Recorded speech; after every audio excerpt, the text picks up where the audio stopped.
The careful art of subversion involves turning people against their own leaders. During a long campaign, this entails intricate and intimate psychological warfare mixed with a fair amount of propaganda.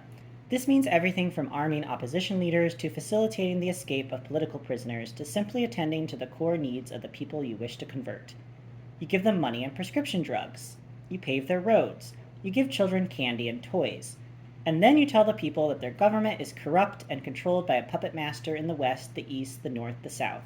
And if none of that works, you capture them, torture them, tell them they have two choices: join your militia or die. Most people will opt to live. Sometimes this all works out perfectly, and most everyone dies regardless. Guatemala, Cuba, Iraq again. That knowledge gave me pause. Telling someone that you know they are lying and lying to their leader, and yet refusing to act, is one of the basest forms of subversion.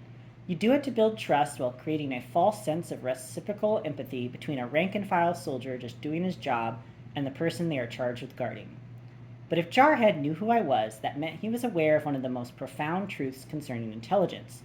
You can't bullshit a bullshitter. So, as Jarhead directed us through the house, I broke him down from the available information, which was only what I could see, what Sam had told me, and what I had to assume. He was a Marine, probably Force Recon, which meant he'd spent the last several years in combat situations requiring far more mental acuity than walking uninvited guests to a sitting room. A trained killer. The difference between a trained killer and a psychopath is usually distance. A trained killer shoots at objects at the end of a scope and can marginalize them into kills without considering the human element. The targets are impediments to freedom, or the crossing of a bridge, or the clearing of a hot zone. Force Recon Marines, however, tend to recruit men not morally opposed to close fighting, whites of their eyes moments, if the need arises. But there's not a lot of close fighting when you have Apaches and Blackhawks on your team too. Psychopaths prefer to cut you into bite-sized pieces using their nail clippers. An American. This was important, particularly since he was an American working for an Italian crime boss. You commit a crime in America involving a gun, and provided you are apprehended and convicted, you are looking at between 5 and 20 years of prison time. But the truth is that if you have a decent lawyer and a relatively clean record and are a war hero, you're probably on the street in 6 months. Commit a crime with a gun in the service of a foreign national involved in criminal enterprise on American soil, and you're looking at federal time. Do it as an American soldier, and there's a good chance they'll try you for treason. All of this worked in our theoretical favor. There was also a pretty good chance that Jarhead had already played out those issues in his own mind too and didn't care. Nihilism is always a wild card. Jarhead stopped before the open doors of a sitting room that overlooked the water. The walls were covered in bookshelves and surrounded two couches that faced each other in the center of the room. A mahogany coffee table was placed between the couches, and as we entered the room, a woman was placing a tray of ice water and lemonade onto it, along with several glasses and a plate of cookies. Nate started to move toward the food. It might have just been reflex on his part, but I grabbed his arm and pulled him back. It's important to appear courteous and hospitable when dealing with your enemies. It's more important to make sure they eat first, not just out of custom, but to ensure the food isn't poisoned.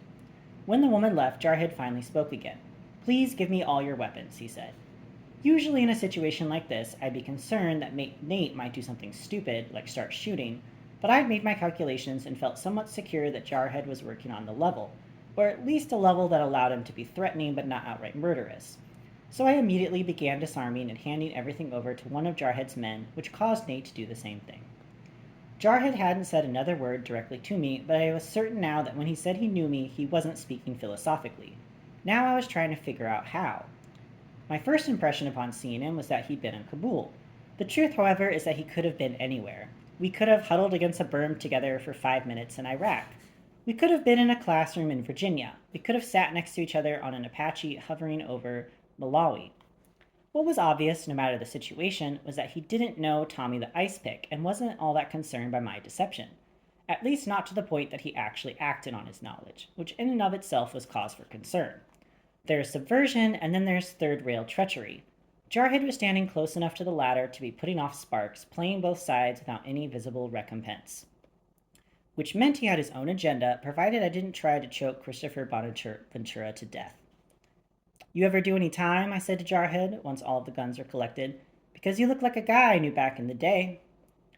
"Worked in the post office for a little while," Jarhead said flatly. This was good. We were now officially speaking in code. When you're a spy, or an operative like Jarhead, working in the post office means you've been disseminating propaganda and doing incursions into foreign countries. In the early days of Vietnam, this meant sending CIA operatives into the country as journalists and aid workers who could alter the news, ferment change via small group discussions in hamlets and villages, and salt any open wounds helpful to American concerns, and occasionally executing people. In Iraq and Afghanistan, it was more of the same but a higher reliance on executing people and then altering the news, leafletting hamlets, and then, if need be, engaging in blackmail, extortion, and general malfeasance, all under the guise of democratic nation building. Freedom has certain responsibilities, and very few of them are pretty if you happen to be standing on foreign soil and prefer a more totalitarian ruling technique. I don't get a lot of mail, I said. I'm sort of an off the grid kind of guy. You know what I'm saying? You ever live in the East? Worked out there, he said. Went to school up north.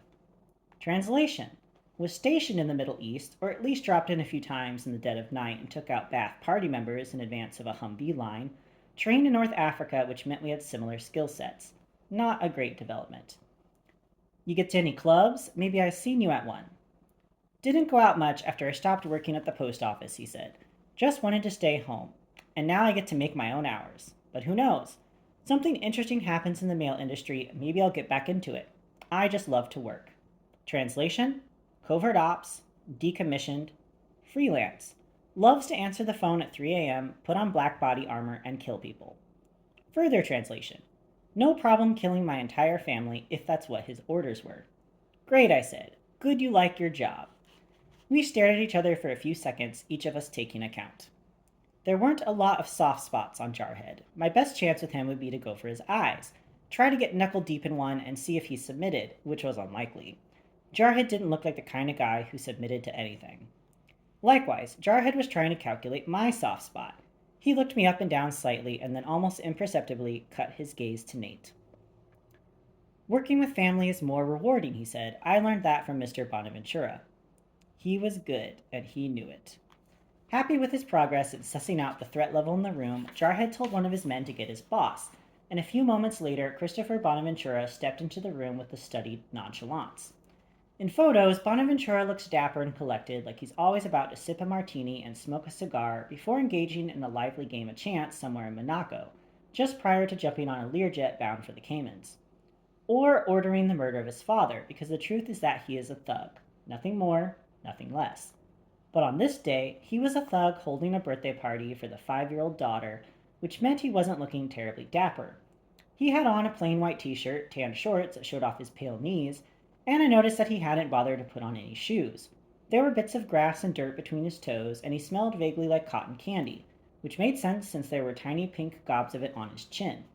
Bonaventura looked around the room, shrugged once, sat down on one of the couches, poured himself a glass of lemonade, drank it, wiped his mouth off with the back of his hand, and then turned to me and said, "Who the fuck are you?" His accent was prominent, but he'd been educated in America and spent enough time here to have a library stocked with books in English. It seemed like he was a big Harry Potter fan, but maybe that was for his kid. "Tommy Faraci," I said. I extended a hand toward him, but he didn't move. "From Las Vegas originally, but now I'm cohabitating in these here parts." I pointed at Nate. "That's my man Slade." I pointed at Gennaro. "That's your mark." "You know this guy, Gennaro?" Gennaro said he did. Bonaventura took another sip of his lemonade, swallowed, seemed to contemplate the information he had, and then said, "You have some sort of business proposal for me, is that right?" "Not so much a proposal," I said. "I don't propose. This is more like an infomercial. I'm going to tell you what's what, and then you tell me how much you're buying." Christopher Bonaventura burst out laughing. He laughed until it became uncomfortable for the rest of us standing and watching him, so I sat down across from him, poured myself a glass of lemonade too, and waited for him to calm down, which he did directly. "I like you," Bonaventura said. "You come to my home during my daughter's birthday, you bring my old friend Gennaro with you like a captive, and then you tell me how it's going to be. You don't need my permission, Tommy. Go about your business with Gennaro with my blessing. That's how much I like you. None of my business." I think that's where we aren't seeing things correctly. My business with Gennaro directly relates to your business with Gennaro. "I'm not in business with Gennaro," he said. "Are we, Gennaro?" "I don't know what to think," Gennaro said. "You leave that up to your wife now too," Bonaventura said. "First she tells you who you can be friends with, and now she tells you what to think. Your father would be ashamed of you."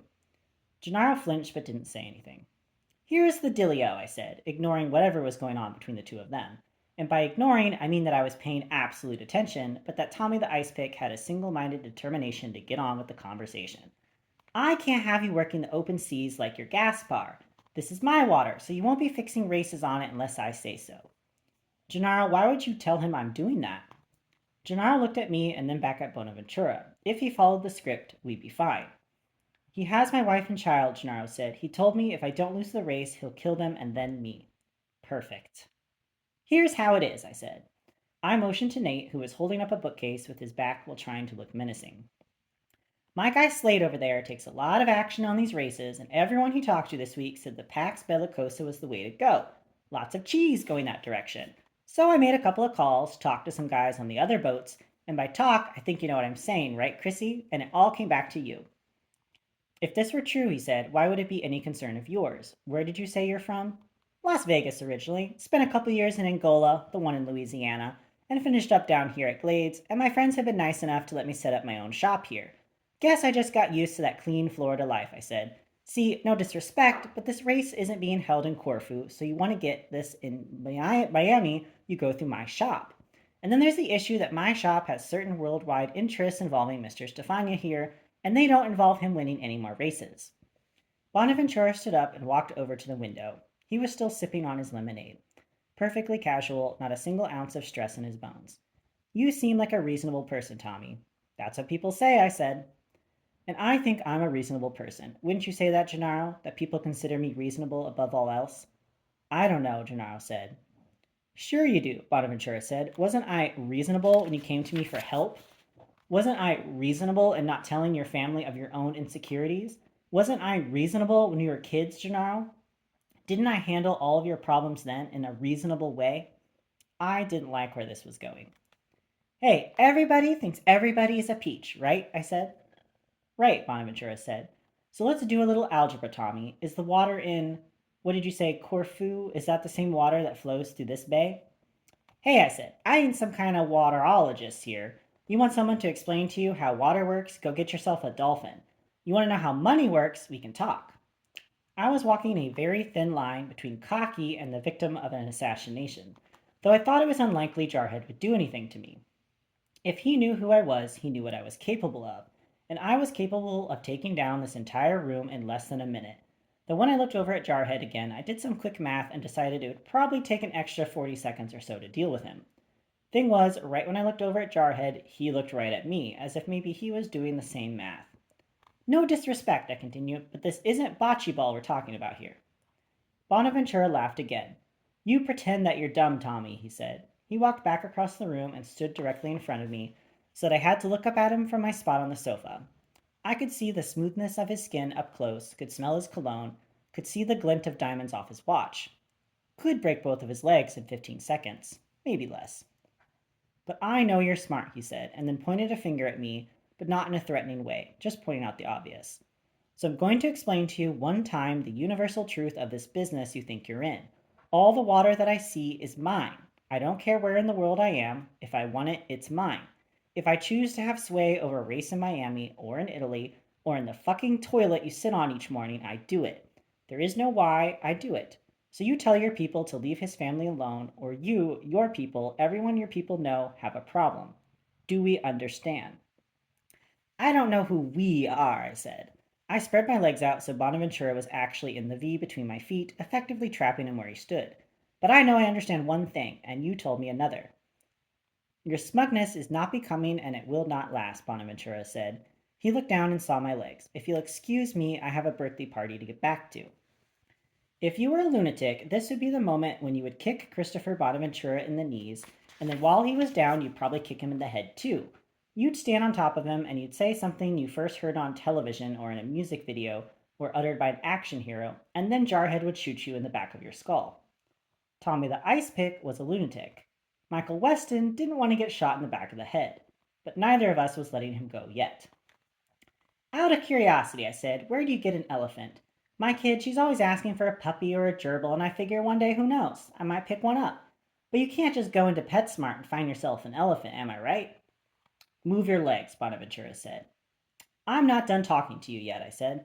I'm not some punk you can just brush off. I've got people ready to kill your friend Gennaro's wife if things don't go as I want them to go. Show him your phone, G. Gennaro dug his phone from his pocket and handed it to Bonaventura, who looked at the video for a moment and handed it back without a word. I couldn't tell if he was surprised or not, so I explained it to him, see if he blinked. He showed nothing, so I went on. You want that I kill Maria and make poor Liz watch? You want that on your plate? Because the first person the FBI and cops and Interpol look at isn't going to be Tommy Faraci. It's going to be you, Chrissy. You think the FBI isn't going to find out you've been fixing his races? That's some Rico shit right there, partner. It's a lot easier to prove than mail fraud. You have nothing, Bonaventura said. They have nothing. No, they had nothing on Capone. You know where he ended up? Right here in Miami, brain sick from the syphilis. Ended up dead in his big ass mansion over on Palm Island. You can probably see his place out your window, right there on your water. Me, I got your friend Gennaro here, I said. I got every single person my guy Slade put an ounce of pressure on. Each rolled on you like it was their job. Like if they rolled on you, I was going to give them health benefits and a 401k, you know? Rolled and rolled and rolled, Chrissy. Just one look from Slade was all it took. One look. Nate straightened up, flexed his jaw muscles, sucked in his stomach, puffed out his chest, narrowed his eyes. I'd ask him later where he picked up those moves, since it made him look like he had the stomach flu. That's why we're here, I continued. Just being a gentleman about things. Being reasonable. You let Gennaro's interest go, or his wife dies, maybe his kid too, and it's on your ass. Besides, you've made your nut off of this, right? You can absorb a few gambling losses this week, right? Taking risks is about calculating the possibility of success. Hit a 17 against a face card in blackjack and it isn't a risk, it's poor judgment. Telling a mafioso exactly how he would be implicated in the murder of one of the wealthiest women in the world is just good business sense. Provided the mafioso isn't already planning the same murder, of course. That's where the risk came in. I had to hope I was making the right play.